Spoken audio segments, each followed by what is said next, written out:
opiniões entre os trinos para se ajustarem. Não foi fácil. Não foi fácil. Tudo tem a sua dificuldade, mas também tem suas realizações. E é esse equilíbrio que eu busco para mim quando eu estou caminhando. Na ida difícil, oh meu Deus, eu vou vencer, eu vou vencer, eu vou vencer, eu vou superar. Então vem a minha realização maior, que é a doutrina do vencer. Eu não deixo essa doutrina por nada.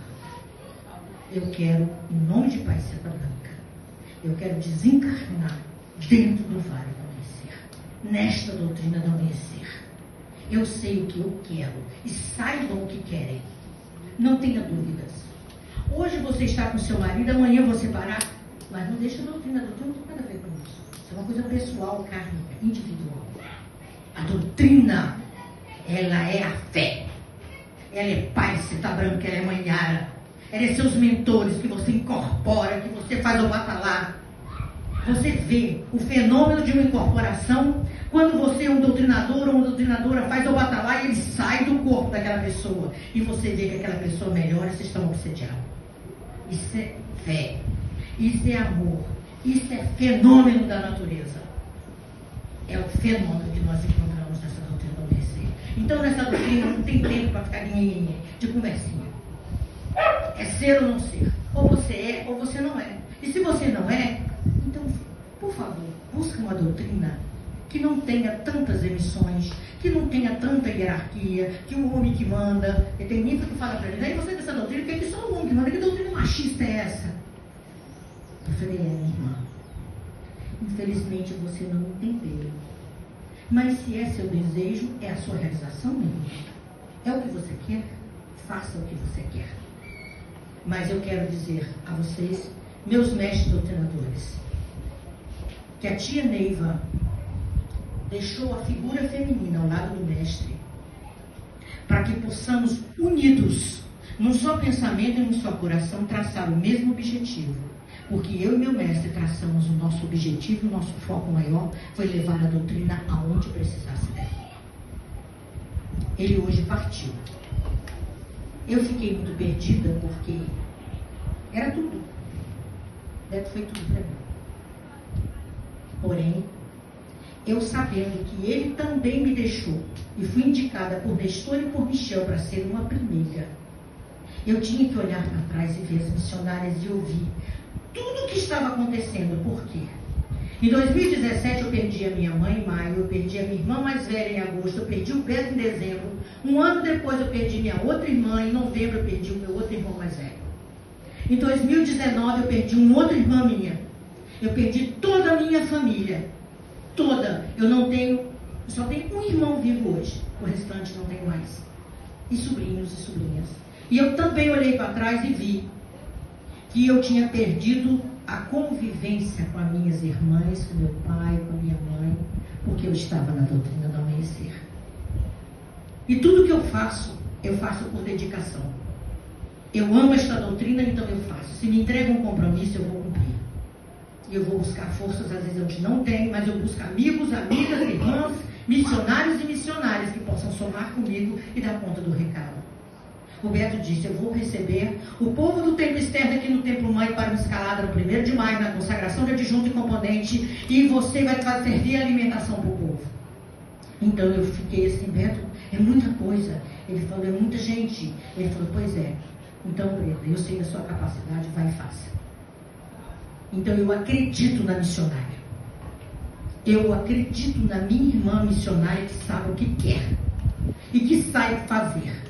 Está cansada até de olheira, como eu fiquei de olheira muitas vezes, eu não me maquiava, eu não tinha tempo. Mas eu fiz. Mas eu fiz porque eu tive irmãos e irmãs que somaram comigo e receberam muito de vocês e seus pais, os jovens, devas, os pais de vocês, dentro do Templo Mãe, e se alimentaram no orfanato. Que ali eu pude contar com um casal que somou muito comigo, que foi a Tereza Formiga e o Raimundo Cocava. Cocava o nome do ministro, do grandioso ministro Cocava. Que ele era da recepção e somou muito comigo. E que houve as divisões das primeiras do Templo Mãe que somaram e assim sucessivamente. Porque essa doutrina esfera sobre esfera são raízes, mas são ramificações. Hoje estamos aqui. Vamos falar de Mato Grosso. Eu estou muito emocionada com as palavras do mestre. Porque o Manzan está numa luta com esses presidentes aqui, com as suas ninfas, suas esposas, tentando fazer um trabalho digno para o Pai Seta Branca. Não é para eles, é para o Pai Seta Branca, porque ele já tem tudo em hierarquia do mestrado. Sabe quem é Manzan? Eu vou dizer quem é Manzan. Ele é o adjunto a João Sivas, 7º raio de juração, regente Sumanã, 7º raio de juração arcano ramo 2000. Ele está nessa simplicidade aqui, ó, sentar. Ontem ele estava até fingindo que estava dançando. Ele estava até segurando. Dançou. Ele não estava com relógio. Veja bem, ele estava lá. Vocês estavam com ele. Zé Luiz. Olha o Zé Luiz no meio de vocês conversando. Gente, eu vou falar para vocês quem é o Zé Luiz Jonathan. Ele não é nada disso do que eles estão fazendo aqui em Mato Grosso. Ele não é. Ele é um homem que ele chega numa reunião, a reunião já está com os comandantes, só homens, e ele senta, ele fala, ele dá o recado dele, terminou ali, ele mal cumprimenta as pessoas e vai embora. Ele é isso. Ele foi isso todos esses anos. Ver José Luiz, como eu estou vendo ele aqui, eu estou feliz. Houve uma grande evolução dele e uma conquista de vocês. Ver o Alberto brincando com ele, o Manzan, nossa senhora, ele fecha a cara assim e sai. Ele sai, não fala nada, pega o carro e vai embora. Esse é o Zé Luiz, que sempre foi. Eu estou realizada. Ver o Zé Luiz fazer uma contagem como ele fez na sexta-feira lá em Várzea Grande, Várzea Grande, que tem Várzea da Palma também, que é em Tocantins. Desculpa, mestre. Ver ele fazer aquele trabalho ali, vocês não sabem quem é Zé Luiz. Ele nunca faria. Ele está, eu falei para ele, Zé, você está se espiritualizando. Você está usando os seus poderes além do que você sempre usou. Sabe por quê? Porque ele está amando vocês. Ele está respeitando os presidentes da região. Porque vocês transmitiram para ele, mestre, a segurança dele mostrar realmente quem é o Zé Luiz Jonathan.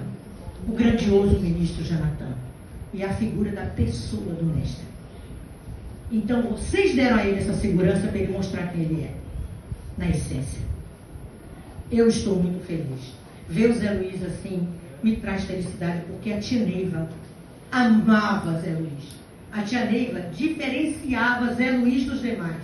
Ele recebeu a consagração dele com 18 anos de idade e Francinete com 16. Onde os veteranos ficaram enciumados. Nossa, foi uma campanha, foi horrível. E a tia Neiva não abriu mão do espírito dele encarnado. Então vocês têm realmente muito carinho com ele. Porque eu não sei quanto tempo ele vai ter na Terra. E ele tem, e vocês estão tendo esse merecimento realmente de brincar. Dele falar numa reunião de devas, dele brincar com vocês, chamar vocês de jovem, que ele gosta de jovem. Ele não se externa assim, ele não se expressa assim. Ele é muito fechado. Então eu estou feliz. E vocês proporcionaram isso. Vocês disseram também, aliás, mestre Brodowski. Por que eu chamo esse mestre de Brodowski? Porque quando ele foi falar com o Beto, ele ia abrir um templo na cidade de Brodowski, em São Paulo. Né? Como é um nome muito diferente, eu memorizei logo. E até hoje eu chamo ele de Brodowski. Mas vamos fazer a cidade, depois ele partiu para outra jornada. Então eu quero dizer para vocês que eu estou vendo o que Beto e eu lutamos muitos anos, foi a unificação dos presidentes. Mesmo estando em estados diferentes, culturas diferentes, comida, todas as características típicas de uma cidade, de uma região, de um estado, o Beto lutou. Eu sou testemunha que ele lutou por esta unificação. Beto partiu, houve as divisões, as subdivisões, e eu, quando cheguei, depois de enterrar minha família, eu passar pelas minhas dores, do meu karma, do meu destino kármico, criaram muitas situações, falaram muitas coisas, até que eu tinha deixado a doutrina. Não, eu levei o meu uniforme lá para a minha terra, quando eu enterrava minha irmã, e fui lá no templo onde o senhor Eduardo Mares Guia foi presidente na minha terra. E eu fazia uma mesa evangélica. Eu já fui negado para mim a mesa evangélica. Eu cheguei num templo porque estava materializando situações na minha casa, E eu falei para a Águia, minha filha na época, que estava solteira ainda, eu falei, filha, eu vou um tempo, eu vou fazer assim, você está trabalhando, eu vou lá, vou de manhã, vou fazer uma mesa evangélica, vou fazer a prece de meio-dia e vou embora. Tá bom. E eu cheguei no templo. Lá eu fiz a minha preparação. Quando eu estou posicionada na parte da mesa evangélica para poder o comandante colocar os missionários na mesa, os mestres, as ajudantes que lá estavam, o recepcionista me entrou pelo HUD e me chamou. Ô Ninfa Naí, eu falei, pois não, mestre. A senhora sabe da minha condição, né? De eu tenho um filho doente. Ela falou, sim, mestre, sim. Claro. Eu preciso muito falar com a senhora. Eu falei, mestre, e eu preciso tanto dessa mesa evangélica que você não nem imagina. Eu posso conversar com o senhor assim que eu terminar a mesa evangélica? Ele falou, não, mestre Naí, precisava ser agora. Aí eu falei, talvez a necessidade dele ser maior do que a minha, então eu vou lá. Eu fui, entendeu? E quando eu cheguei lá, ele falou, minha irmã, salve Deus, mestre Naí. O presidente da casa disse que a senhora está proibida de fazer a mesa evangélica. Eu botei a mão, depois que eu fiquei meio pancada, eu botei o dedo assim, falei, como é que é, mestre? Puxei a minha orelha. O mestre disse, o presidente disse, a senhora está proibida de fazer a mesa evangélica. Mestre Naí, pelo amor de Deus, eu só estou fazendo um recado, eu só estou dando um recado, a senhora me perdoa, mas eu preciso também desse tempo, eu preciso, meu filho é doente, a senhora sabe. Eu falei, não se preocupe, mestre, não se preocupe. Eu vou embora. Que o ministro Sapuassi te proteja, te conduza. E saí, peguei minha malinha no carro, minha sacolinha, fui lá no banheiro público, troquei de roupa, entrei no carro. Chovia muito. Quando chegou na entrada de Brasília, eu parei o carro, a minha dor era tanta, a minha dor foi tanta, que eu parei o carro e abracei o carro, fui no meu carro. E disse, gritei Beto. E gritei, Pai Santa Branca. Pai Santa Branca, não me deixaram uma mesa evangélica depois de tantos anos dentro da doutrina do amanhecer. O Senhor está me proibindo, meu Pai, de fazer uma mesa evangélica. E chorei muito. Entrei no carro e fui para casa. Pouco tempo depois, eu recebi um recado através do mestre Dalmi, adjunto Adelano, que o adjunto Jonathan estava me convidando para uma estrela candente. No mesmo dia, horas depois. Ele estava na estrela, lá de Osfaia. E ele falou, Tia Naí, ele me chama de Tia Naí. E ele falou, Tia Naí, que o adjunto Ajolos estava junto e que falava em nome do adjunto Ajolos. E eu comecei a chorar, porque o mestre não sabia do que eu tinha passado pela manhã. Então, aonde se fecha uma porta, se abre outra. E eu aprendi também. Nesse dia, eu chorei muito de tristeza de manhã e de alegria na parte da tarde. Então eu vi que eu tinha uma porta aberta. Ainda tinha uma porta aberta e tinha minha maior paixão nessa doutrina. Eu gosto de todos os trabalhos, mas a estrela candente para mim é prioridade. Eu amo a estrela candente quadrante, porque foi na estrela candente e eu consegui elevar muitos espíritos para Deus, muitas famílias doentes, muitas situações, e eu levava para a estrela candente, e na caixinha do comando da estrela eu botava o nome dessas pessoas. Então depois eu recebi o telefonema do presidente, que era Pedro Cardoso na época, né, de Formosa, também me convidando, e outros, e assim sucessivamente. Mas eu me lembrei do meu mestre. Meu mestre disse para mim, Preta, você só vai a um templo se o presidente te convidar. Não esqueça que quem abre a porta de um templo é o presidente. Eu nunca esqueci, Preta, quando tinha os rituais de iniciação. Tá certo, meu bem, pode deixar. Então, quando às vezes alguns mestres, presidentes me convidam para ir no templo, eu, às vezes, alguns que me viraram as costas, eu falo, mestre, só pode fazer por escrito para mim? Porque amanhã pode dizer o contrário. E infelizmente vocês não sabem o que é negar uma mesa evangélica e você, com fome, com sede, de fazer uma mesa e disserem para você.